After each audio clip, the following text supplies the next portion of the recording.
Vamos a leer en esta mañana el Evangelio según San Marcos, en el capítulo 8, versículo 34, al capítulo 9, versículo 1.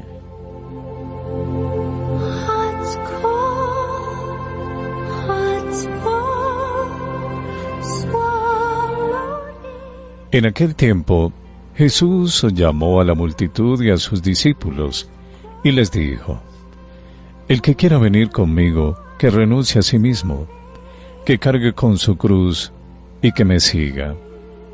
Pues el que quiera salvar su vida la perderá, pero el que pierda su vida por mí y por el Evangelio, la salvará.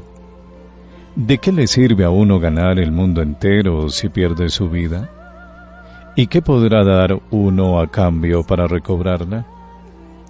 Si alguien se avergüenza de mí y de mis palabras ante esta gente idólatra y pecadora, también el Hijo del Hombre se avergonzará de él, cuando venga con la gloria de su Padre entre los santos ángeles. Y añadió: Yo les aseguro que algunos de los aquí presentes no morirán sin haber visto primero que el reino de Dios ha llegado ya con todo su poder. Palabra del Señor. Gloria a ti, Señor Jesús.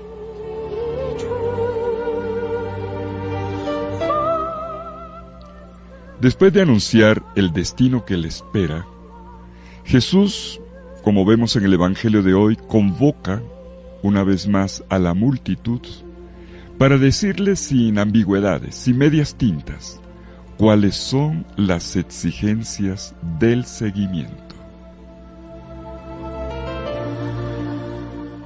El pasaje que leemos hoy es una enseñanza que prolonga lo que leíamos ayer, y tiene como objetivo que no se creen falsas ilusiones ni falsas expectativas para todo aquel que entra en el camino de Jesús. La declaración de base de la enseñanza de Jesús hoy la encontramos en Marcos capítulo 8, versículo 34. Si alguno quiere ser mi discípulo, niéguese a sí mismo, cargue con su cruz y sígame.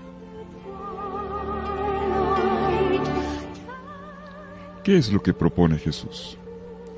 Jesús propone dos condiciones para seguirlo. 1, la negación de sí mismo, y 2, el cargar con la propia cruz. Estas dos condiciones, negación, que es en negativo, y cargar, que es en positivo, dos caras de la moneda, corresponden a lo que podemos llamar la lógica de la cruz. Si alguno quiere ser mi discípulo, niéguese a sí mismo, cargue con su cruz y sígame. Toda esta enseñanza reposa en el verbo fuerte, seguir. En griego se dice akoloutheo. Se trata del seguimiento de un maestro. Y hasta ahora Marcos ha usado este verbo seguir para indicar tanto la compañía de los discípulos como de la multitud, una y otra vez en toda la primera parte del Evangelio.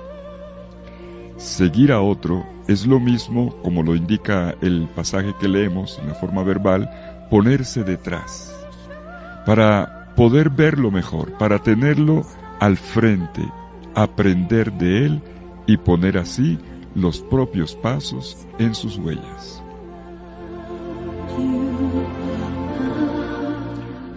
Un poco antes de que Jesús dijera esto, está la escena leída ayer, donde Jesús le reclama a Pedro: ponte detrás, que es lo mismo, vuelve a ser discípulo. El maestro soy yo, tú caminas detrás de mí según mis indicaciones. Tú caminas detrás de mí para compartir mi vida. Tú vienes detrás de mí para compartir mi destino. Y como vemos en esta enseñanza de Jesús, El seguimiento requiere dos disposiciones de fondo. Una, la negación de sí mismo. Dos, el cargar con la propia cruz. Veamos la primera, la negación de sí mismo. Infelizmente, esta frase, negarse a sí mismo, ha sido maltratada en la historia de la espiritualidad. Le hemos hecho significar muchas cosas, incluso hasta el punto de pensar que uno no vale nada, que nada sirve porque hay que negarse a sí mismo. No, no, esa no es la idea. En griego tenemos el verbo aparneomai. Negarse a sí mismo significa saber decir no. Literalmente es eso, saber decir no. Jesús quiere discípulos con carácter, que cuando dicen no es no y cuando dicen sí es sí. Y aquí es decir no. La negación de sí mismo es la capacidad de decir no a todo lo que se contrapone a Jesús y a su evangelio. No es decir no a cualquier cosa, es decir no a aquello que no es de Jesús. En la vida, mis queridos amigos, todo nos llega de todos los colores, así nos la pone la vida. Pero un discípulo de Jesús se diferencia porque sabe decir, esto no es de Dios, esto no me conviene, esto no es coherente con mi opción por el evangelio, por lo tanto, va para afuera. No. En cambio, también dice, esto es de Dios, esto te parece, discierne, y entonces dice, sí. Negación es saber decir no, y no a sí mismo. Uno se mira y dice, esto no me conviene, pues no lo hago.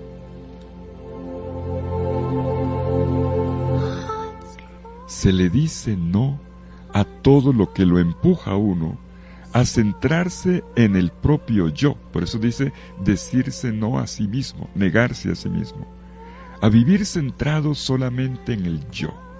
Una vida narcisista, egoísta, solo del cuidado de sí mismo, o incluso en la búsqueda de la propia grandeza. Saber decir no.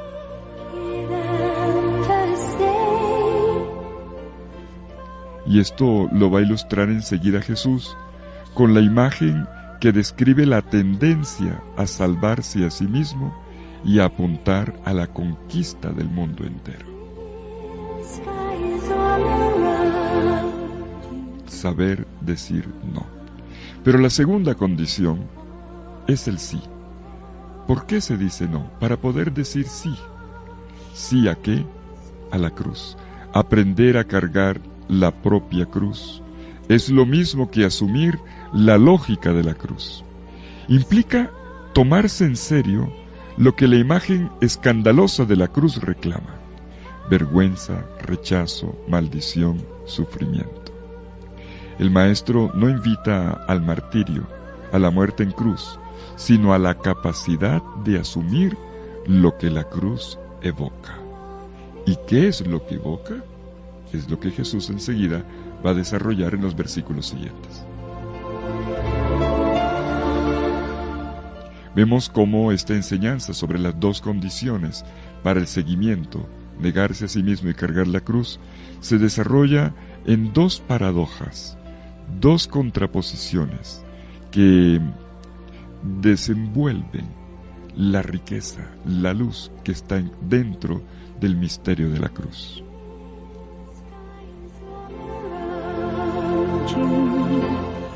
En los versículos 35 al 37 de este capítulo 8 del Evangelio de Marcos, Jesús hace dos contraposiciones. Primero contrapone ganancia con pérdida, y luego enseguida contrapone vergüenza o humillación con gloria. Como acabo de decir, estas dos imágenes están estrechamente conectadas con las dos condiciones ya dichas en el versículo 34. La de la ganancia o pérdida explica lo que ocurre en la negación de sí mismo, y el de la vergüenza o la gloria con el cargar con la propia cruz.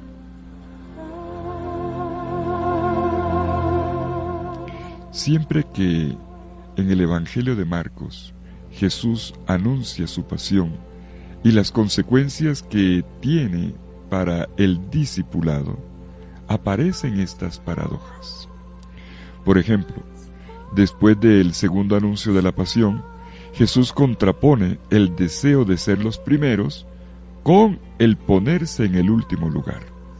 Y lo mismo ocurre después del tercer anuncio de la pasión, donde Jesús contrasta la manía de grandeza con la disposición para servir humildemente a los demás. Obviamente, la comunidad a la que se dirige el evangelista Marcos capta la imagen de la cruz con matices distintos. Me explico, cada uno aprenderá a aplicarla a su propia vida. En todo caso, una cosa es clara, mis hermanos, una cosa es clara. Un seguimiento auténtico requiere de una disposición plena que solo una relación fuerte con Jesús y un arraigo total en su mensaje pueden llevar a su plena realización. Por eso es que Jesús especifica, y 2 veces, que todo esto lo hacemos por causa de Él y del Evangelio. Así dice en el versículo 35, y lo vuelve a subrayar en el versículo 38, por causa de Él y de sus palabras.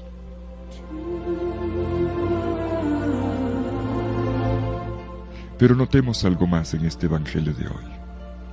Hay un hilo de oro que no podemos perder de vista en esta enseñanza.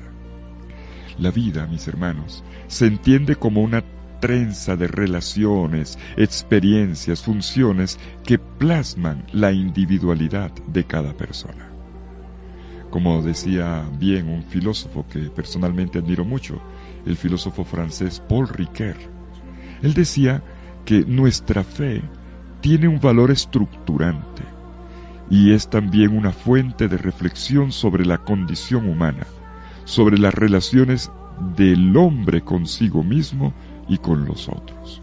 Y agregaba el filósofo Paul Ricoeur, entrar en el movimiento de la fe es decidir hacer de Jesucristo el principio organizador de mi propia vida, de mi comprensión de la existencia y de mi relación con los demás.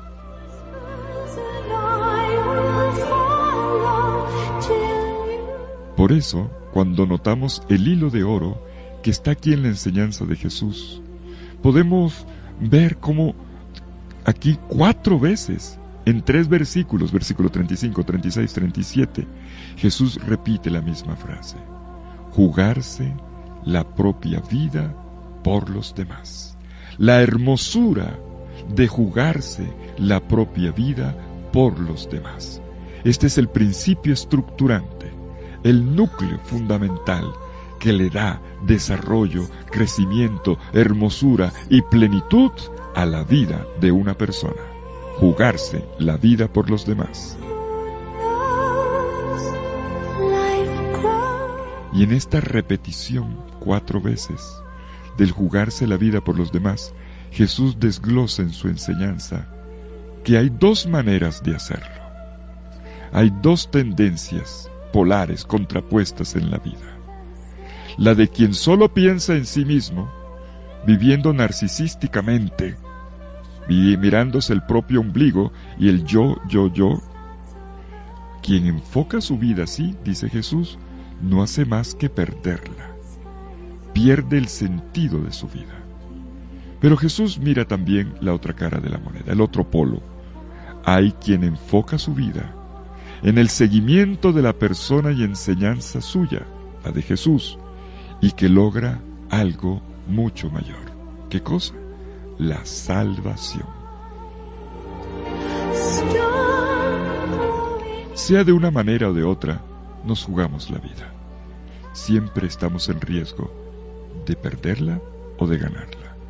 Quien se preocupa solamente de sí mismo, quien nada más anda preocupado por la ganancia, se le desvanece el sentido del propio ser, y a pesar de que puede llegar a escalar ciertas posiciones de poder en la sociedad o acumular mucho dinero o prestigio, es como si empuñara en su mano el mundo entero, pero como quien empuña al final arena y la mete en el mar. Todo se le va. no podrá experimentar la salvación y ni siquiera podrá dar nada a cambio de la realización de su vida. Morirá frustrado. Detrás de esta enseñanza hay una frase de cuño sapiencial que está en el Antiguo Testamento, precisamente en el Salmo 47, en los versículos 7 al 10, donde el orante dice que los bienes y las riquezas en esta vida no son suficientes para vivir eternamente y no bajar a la tumba.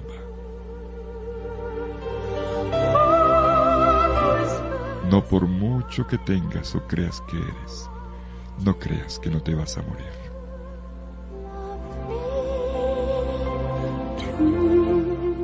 Nada podrá embalsamar tu vida para conservarla eternamente. Solamente hay un principio de vida, una fuerza vital que te habita cuando tú eres capaz, como Jesús, como el crucificado, de dar la vida para que ella sea resucitada. Quien sigue a Jesús arriesga seriamente la posibilidad de abrazar cualquier esperanza de ganancia, y esto le pasa ya a un discípulo, hasta el punto de perder la vida física, de que lo maten, o de ser considerado motivo de desprecio o de humillación en medio de la sociedad. Pero este camino que parece vergonzoso y humillante es un camino al final de gloria. Todo esto lo introducirá en una plenitud que se prolongará en el compartir la misma gloria del Hijo del Hombre cuando venga con sus ángeles.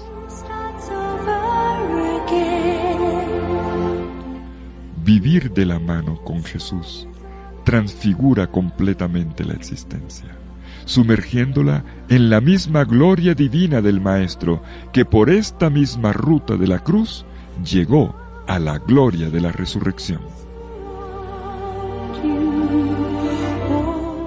En síntesis, hoy tenemos un evangelio de paradojas, de contraposiciones, de antítesis, de polos opuestos, pero todo para decirnos que en la vida nos la jugamos con un no y con un sí.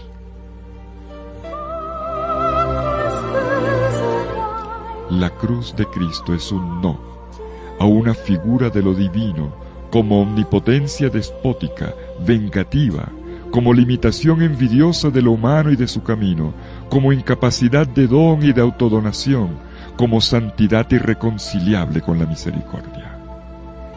La cruz de Jesús es un no a la envidia y a la sed de poder.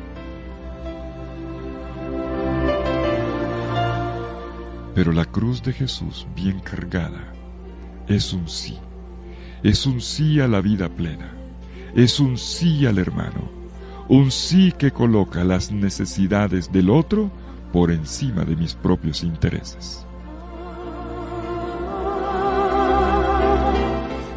Cargar la cruz es asumir mi humanidad, tu humanidad, tal como ella es. Es echarse al hombro al hermano que necesita de mí. Esta es la humanidad feliz que proclama la victoria del amor sobre la indiferencia, del perdón sobre la venganza, de la misericordia sobre la acusación. Hermanos, y esto es lo que revela que realmente acontece entre nosotros, aquí y ahora, el reino de Dios. La cruz que estamos llamados a abrazar no es cualquier sufrimiento que simplemente se soporta con resignación. Esa no es la espiritualidad de Jesús. Es al contrario, es una nueva lógica de vida, una nueva lógica de vida que pone la vida de los demás por encima de la propia. Es un amor que se hace donación.